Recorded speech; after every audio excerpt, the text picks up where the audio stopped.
नमस्कार साथियों, आपका हार्दिक अभिनंदन वंदन। मैं प्रोफेसर विनीता कुमारी, प्रोफेसर हिंदी विभाग, स्वामी श्रद्धानंद कॉलेज। हम चर्चा कर रहे हैं हिंदी के कालजयी रचनाकारों पर। इसी श्रृंखला के अंतर्गत हमने मध्यकाल के अनेक कवियों जैसे कबीर, तुलसी, सूरदास, मीराबाई आदि पर चर्चा की। उसी तरह से फिर रीतिकाल में भी केशव, बिहारी कवियों पर चर्चा की। और अब हम बात कर रहे हैं आधुनिक काल के कवियों पर। आधुनिक काल के कवियों में भी भारतेंदु हरिश्चंद्र, महादेवी वर्मा, सुमित्रानंदन पंत, सूर्यकांत त्रिपाठी, निराला आदि पर हम पहले चर्चा कर चुके हैं। तो इसी श्रृंखला के अंतर्गत आज हम बात करेंगे प्रगतिवादी कवि नागार्जुन की। नागार्जुन के काव्य की मूल संवेदना को लेकर आज की हमारी चर्चा रहेगी। नागार्जुन मूलतः बहुआयामी व्यक्तित्व के कवि रहे। उन्होंने कविता के क्षेत्र में भी मुक्तक कविता की रचना भी की और खंड काव्यों की भी रचना की। साथ में उन्होंने कहानियों की, उपन्यासों की रचना की, बाल साहित्य की रचना की। अखबारों में उनके अनेक लेख प्रकाशित हुए। तो विभिन्न साहित्य की विधाओं में उनका लेखन रहा और वे स्वयं को जनयुग का सैनिक मानते रहे। जनता की आवाज़ उठा करके बात करते हैं, सरकार को सीधा आगाज़ करते हैं, सरकार को सीधी चुनौती देते हैं और जनता की आवाज़ उनके सामने प्रखर शब्दों में अभिव्यक्त करते हैं। पवित्र पावक प्रहरी कहते हैं अपने आप को। उनकी पूरी कविता का जो मुख्य स्वर है वो व्यंग्य और विद्रोह से युक्त रहा। इसीलिए उन्हें व्यंग्य विद्रोह के कवि कहा जाता है। एक सशक्त रचनाकार के रूप में साहित्य की जिस भी विधा पर वे अपनी लेखनी चलाते हैं, उस विधा पर ऐसा लगता है कि बस पूरी उन्होंने लेखनी तोड़ कर रख दी है। इतना सुंदर, सजीव, यथार्थ चित्रण करते हैं। चाहे वो कविता हो या कहानी हो, कहानी लिखते हैं या उपन्यास लिखते हैं तो पूरी तरह से अपने परिवेश को जीवंत कर देते हैं। एक आंचलिकता की सुंदर सुगंध उनके उपन्यासों में हमें दिखाई देती है। चाहे हम बाबा बटेसर नाथ देखते हैं, बलचनम्मा देखते हैं आदि सभी उपन्यासों में। तो जो मैला आंचल आदि उपन्यासों में रेणु की आंचलिकता की हम चर्चा करते हैं, उसका जो मुख्य स्वर है वो हमें नागार्जुन के उपन्यासों में, उनके उपन्यासों में आंचलिकता को देख करके लगता है कि उनसे ही उन्हें प्रेरणा प्राप्त हुई है। नागार्जुन के काव्य की मूल संवेदना की अगर बात करें तो कवि ने स्वतंत्रता पूर्व का समाज भी देखा, शासन व्यवस्था देखी बहुत नज़दीक से, और स्वतंत्रता के बाद का भी साम्राज्य देखा। आज़ादी से पूर्व जो संघर्ष हुआ, जिस तरह से समाज में लोगों का शोषण हो रहा था, उसे अपनी आँखों से देखा, उसके विरुद्ध आवाज़ उठाई। और फिर स्वतंत्रता के बाद जो ये पहले ये माना जा रहा था कि स्वतंत्रता के पश्चात सब कुछ अच्छा हो जाएगा, कोई शोषण नहीं होगा, सर्वत्र समानता का भाव आ जाएगा, कोई गरीब नहीं रहेगा, तो वो मोह भंग होता है। और फिर वो देखते हैं कि शासन व्यवस्था में बस बदली है, बाकी कहीं पर भी कोई परिवर्तन नहीं आया है। पहले विदेशी शासन था, ब्रिटिश शासन था, अब अपने लोगों का शासन हो गया है, पर जो जनता है वो पहले भी ऐसे ही शोषण का शिकार हो रही थी और वर्तमान में भी। तो इस तरह से जो युगीन वैषम्य है, जो युगीन विसंगतियां हैं, उनको वे अपनी रचनाओं के माध्यम से अभिव्यक्त करते हैं। समाजव्यापी कुरीतियों को, विकृतियों को और असंगतियों को लेकर के स्वयं एक संवेदनशील कवि संवेदना से भर जाता है। उसके मन में कहीं आक्रोश का, आवेश का भाव जागृत होता है और वह अपनी रचनाओं में इन कुरीतियों, विकृतियों और असंगतियों का यथार्थ चित्रण प्रस्तुत कर देता है। नागार्जुन स्वयं को जनयुग का सैनिक मानते हैं। पवित्र पावक का प्रहरी कहलवाना चाहते थे। इसीलिए नागार्जुन ने अपने लिए लिखा, जन जन में जो ऊर्जा भर दे, मैं उद्गाता हूँ उस रवि का। कि जिस तरह से प्रातः काल में सूर्य उदय होता है और सूर्य उदय होते ही पूरी पृथ्वी पर, पृथ्वी के प्रत्येक प्राणी में, चर अचर जड़ चेतन सब जो है ऊर्जा संपन्न हो जाते हैं। मनुष्य, पशु, पक्षी, वनस्पतियाँ सब में ऊर्जा का संचार हो जाता है। तो इसीलिए वो कहते हैं कि मैं उद्गाता हूँ उस रवि का, कि मैं जनता में, समाज में जागृति का, ऊर्जा का संचार करने के लिए आया हूँ। और उनके कविता में, क्योंकि प्रगतिवादी कवि रहे हैं और प्रगतिवाद पूरी तरह से कार्ल मार्क्स से प्रभावित रहा है, और कार्ल मार्क्स की विचारधारा साम्यवादी विचारधारा रही है, जहाँ शोषक और शोषित के बीच में जो अंतर है उसको वे समाप्त करना चाहते हैं। शोषकों के प्रति, शोषकों के अत्याचारों के प्रति एक घृणा का भाव और शोषितों के प्रति सहानुभूति का भाव चित्रित करते हैं। और वही विचारधारा नागार्जुन को प्रभावित करती है, और वे गरीबों की, किसानों की, मजदूरों की समस्याओं को, उनके जीवन के यथार्थ को, उनके संघर्षों को अपनी रचनाओं के माध्यम से समाज के सम्मुख लेकर के आते हैं। रिक्शा वाले को देखते हैं कि रिक्शा वाला किस तरह से जीवन में संघर्ष कर रहा है। उसके पैरों की विवाइयाँ फट गई हैं, पैर खुरदरे हो गए हैं, और वो साइकिल लगातार चला रहा है, और साइकिल का पैडल भी कैसा है, उसके ऊपर रबड़ तक नहीं है, और निरंतर चलाते चलाते उसके पैरों में वो पैडल जो है, उसका लोहा है, वो चुभ गया, खुब गया है कहीं पर। और उसका एक यथार्थ बिंब हमारे सामने नागार्जुन प्रस्तुत कर देते हैं। वे कहते हैं, खुब गए दूधिया निगाहों में, फटी बिवाइयों वाले खुरदरे पैर, धस गए को कुसुम कोमल मन में, गुट्ठल गड्ढों वाले कुलिश कठोर पैर। तो इस तरह से वे एक बिंब उस व्यक्ति का प्रस्तुत कर रहे हैं जो समाज में विकृतियों का, विसंगतियों का, निर्धनता का शिकार है, जिसका संपूर्ण जीवन संघर्ष में ही व्यतीत हो रहा है।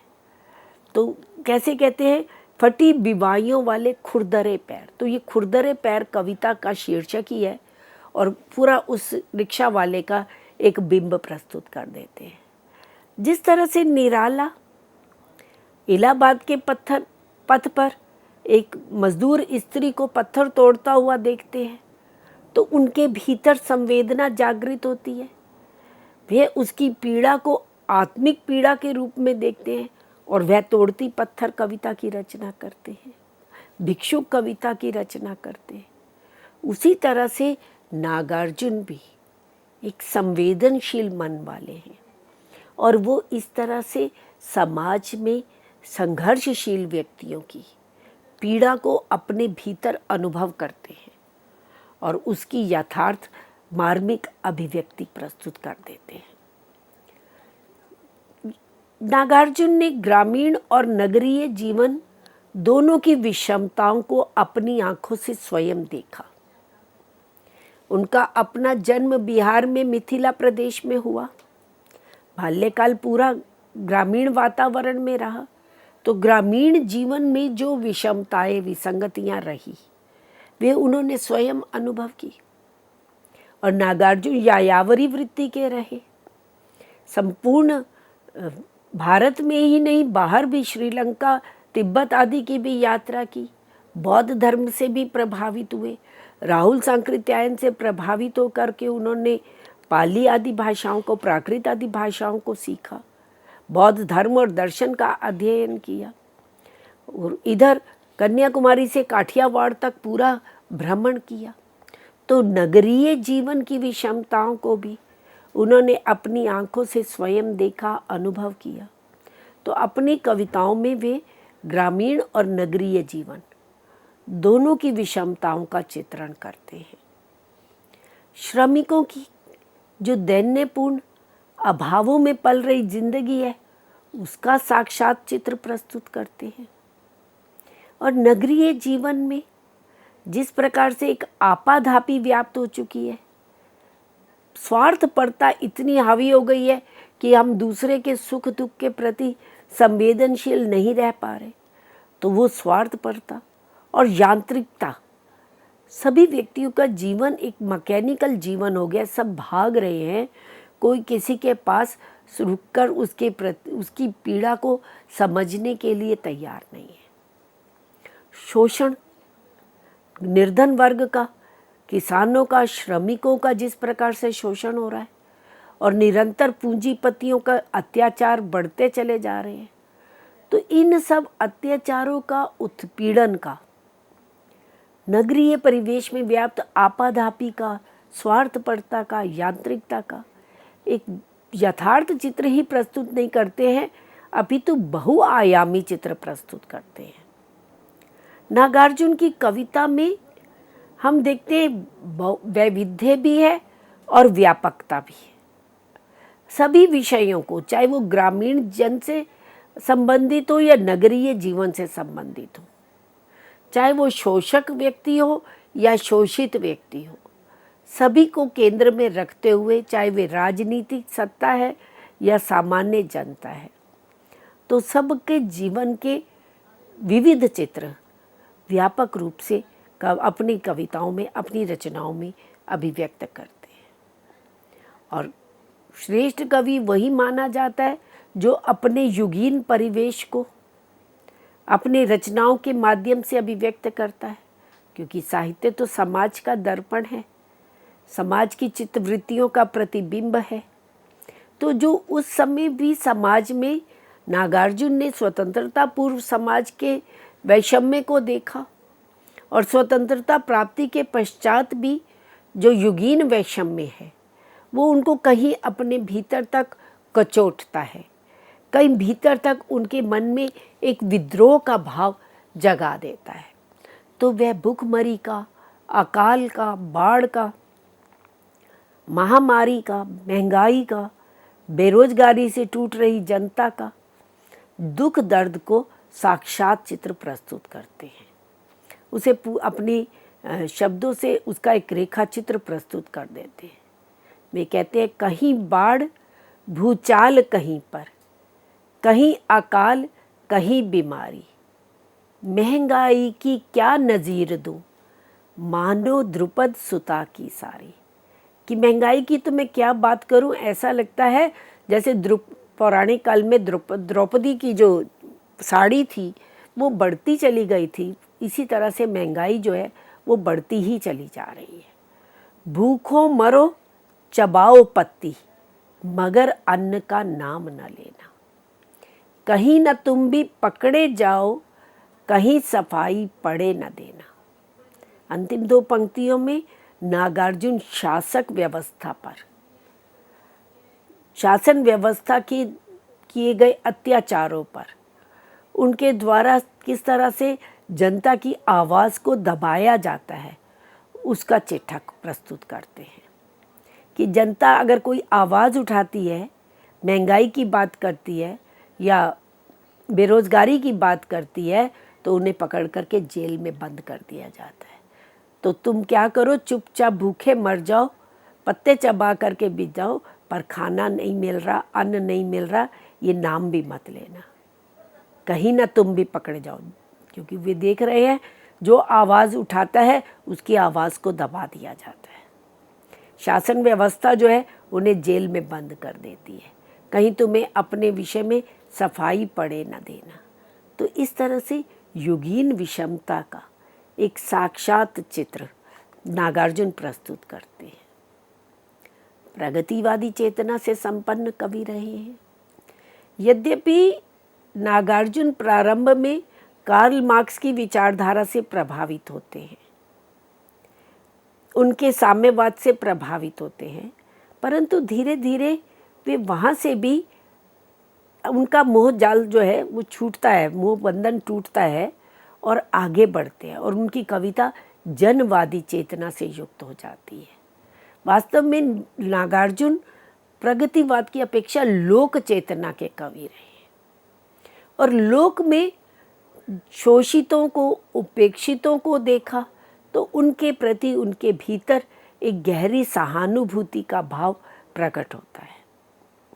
घिन तो नहीं आती है, एक उनकी कविता है, बड़ी प्रसिद्ध कविता है, जिसमें वे शोषित वर्ग के शोषण का एक साक्षात बिंब प्रस्तुत करते हैं और उनके प्रति गहरी सहानुभूति रखते हुए वे कहते हैं, कुली मजदूर हैं, बोझा ढोते हैं, खींचते हैं ठेला, धूल धुआं भाप से पड़ता है सबका पाला, थके मांदे जहाँ तहाँ हो जाते हैं ढेर, सपने में भी सुनते हैं धरती की धड़कन।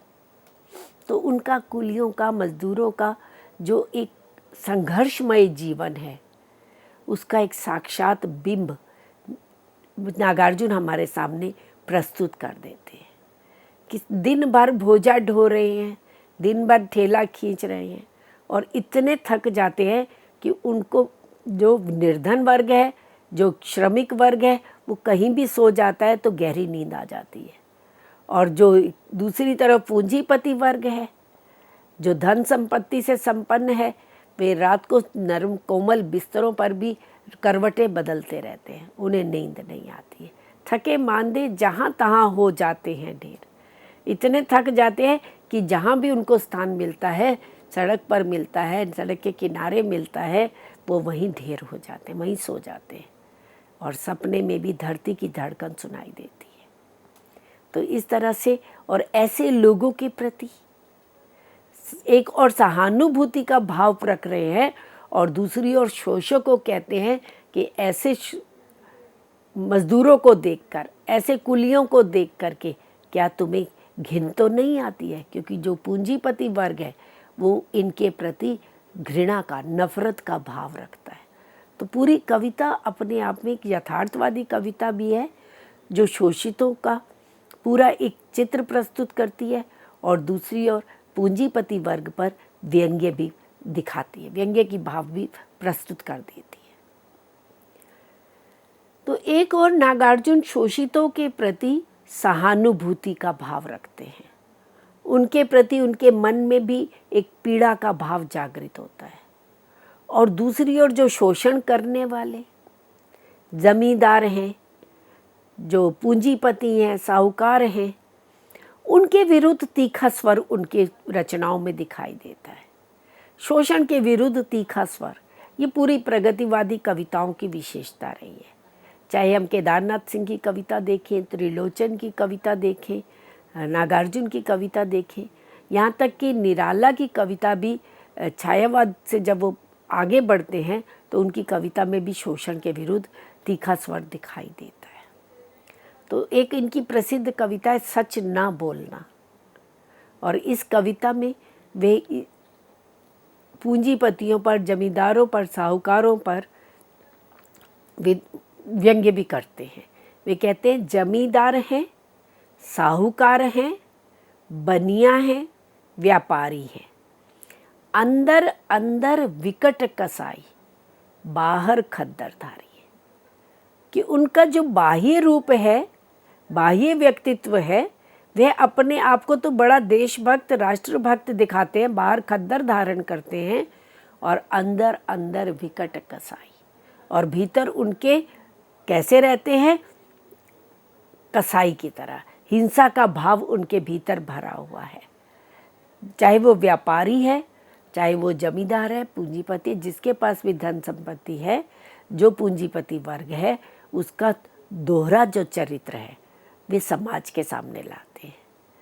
सब घुस आए, भरा पड़ा है भारत माता का मंदिर, एक बार जो फिसले अगुआ, फिसल रहे हैं फिर फिर फिर, छुट्टा घूमे डाकू गुंडे, छुट्टा घूमे हत्यारे, देखो हंटर भांज रहे हैं जस के तस जालिम सारे। ये एक समाज का यथार्थ चित्र नागार्जुन प्रस्तुत कर रहे हैं। नागार्जुन बड़े निर्भीक स्वभाव के रहे, स्पष्टवादी रहे। शासन व्यवस्था के विरुद्ध आवाज उठाते हुए भी वे नहीं डरे। चाहे जवाहरलाल नेहरू पर, इंदिरा गांधी पर, जयप्रकाश के आंदोलन से जुड़े, राम मनोहर लोहिया के आंदोलन से, किसान आंदोलनों से जुड़े, परंतु जहाँ कहीं भी उन्होंने दोहरा चरित्र देखा, भीतर कुछ और बाहर कुछ दिखावा है, तो उस पर अपनी कलम उठाने में, उस पर प्रहार करने में भी वे नहीं चूकते हैं। वहाँ उनका स्वर एकदम तीखा हो जाता है। जहाँ एक और वे जब शोषित वर्ग की बात करते हैं, किसी श्रमिक का, किसी किसान की, किसी कुली की चर्चा करते हैं, तो हमें उनके भीतर जो एक संवेदना है, एक अंतर मन में जो पीड़ा है, वह दिखाई देती है। उनके हृदय की कोमलता दिखाई देती है। और वहीं दूसरी ओर जब वे शोषक वर्ग को देखते हैं, जब वे शासक वर्ग द्वारा किए गए अत्याचारों को देखते हैं, तो उनके भीतर विद्रोह का जो स्वर है वो भी प्रकट होता हुआ दिखाई देते हैं। वो कहते हैं कि समाज अब जनता में क्या हो गया है, समाज की स्थिति कैसी हो गई है कि जो डाकू गुंडे हैं, हथियारे हैं, वो तो खुले घूम रहे हैं, और जो शासक हैं वो अत्याचारी बन करके, जालिम बन करके अपना हंटर भांज रहे हैं, अर्थात उन गरीबों को, उन श्रमिकों को अपने हंटर से पीड़ा पहुंचा रहे हैं, अपने हंटर उन पर भांज रहे हैं। तो इस तरह से वे समाज का यथार्थ चित्र प्रस्तुत करते हुए शोषण के विरुद्ध तीखा स्वर उठाते हैं, तीखा स्वर मुखरित करते हैं।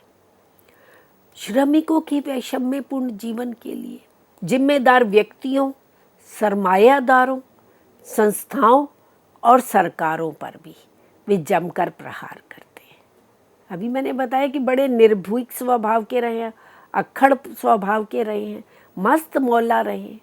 उन्हें इस बात की कभी चिंता नहीं रही कि मैं अगर सरकार के विरुद्ध आवाज़ उठाऊंगा या पूंजीपति वर्ग के विरुद्ध आवाज़ उठाऊंगा तो मेरा गला दबा दिया जाएगा या मुझे जेल में डाल दे। कई बार जेल भी गए, किसान आंदोलन के समय अनेक बार जेल भी गए, परंतु वे अपनी वाणी को कहीं विराम नहीं दे पाए। उनकी वाणी के भीतर जो एक तीखा स्वर था, जो एक आक्रोश था, वो जमकर प्रस्तुत हुआ है।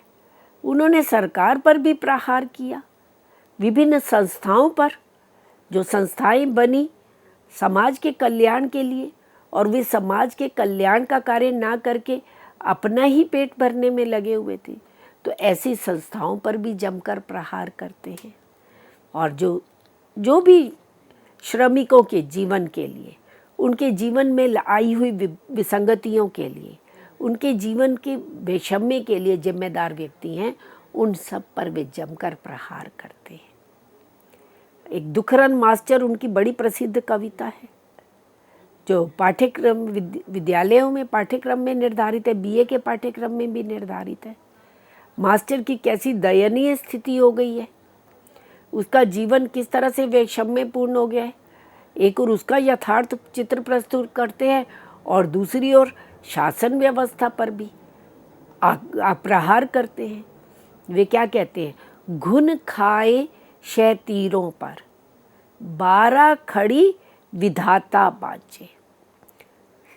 स्कूलों की क्या व्यवस्था है, स्कूलों की स्थिति कैसी हो गई है, फटी भीत है, दीवारें सारी फटी हुई हैं, दरारें आ गई हैं, छत चूती है, छतों से पानी गिर रहा है, छतें बह रही हैं, छतों में दरार आ गई है, और छतों से बरसात आती है तो पानी चूता है। आले पर बिस्तुइयाँ नाचे, बरसा कर बेबस बच्चों पर मिनट मिनट में 5 तमाचे। इसी तरह दुखरन मास्टर गढ़ता है आदम के साँचे। जो राष्ट्र के निर्माता बनने जा रहे हैं, जो राष्ट्र का भविष्य है बच्चे, उन बच्चों पर मास्टर किस तरह से लगातार उन पर प्रहार करते हैं, उन्हें तमाचे मारते हैं। क्यों? क्योंकि वो स्वयं शासन व्यवस्था से दुखी है और अपनी पीड़ा, अपनी जो व्यथा है वो बच्चों को के ऊपर निकालता है। तो जो देश का भविष्य बनने जा रहे हैं वो क्या बनेगा? तो इस पर एक प्रश्न चिन्ह नागार्जुन उठाते हैं कि इसी तरह दुखरन मास्टर गढ़ता है आदम के सांचे। तो जब समाज व्यवस्था ऐसी होगी, शासन व्यवस्था ऐसी होगी, तो शिक्षा की क्या स्थिति रहेगी, शिक्षा व्यवस्था कैसी रहेगी? तो उसके विरुद्ध एक तीखा स्वर वे प्रस्तुत करते हैं। अब नागार्जुन निरंतर शोषण के विरुद्ध आवाज़ उठाते हैं, यथार्थ चित्रण करते हैं, और इनसे पूर्व छायावादी कविता पूरी तरह से रोमांटिसिज्म से प्रभावित थी, जहाँ रोमांस की प्रेम का उदात्त चित्रण कर रहा था, और कवि से ये अपेक्षा की जा रही थी कि कवि जो है शांति की कविता की रचना करे, प्रेम की कविता करे। परंतु नागार्जुन कहते हैं कि मैं प्रेम की कविता नहीं कर सकता। जन कवि जो है उसकी विवशता है कि वो जनता की आवाज़ को, जन चेतना को मुखरित करने के लिए आया है, तो वे कवि की विवशता है।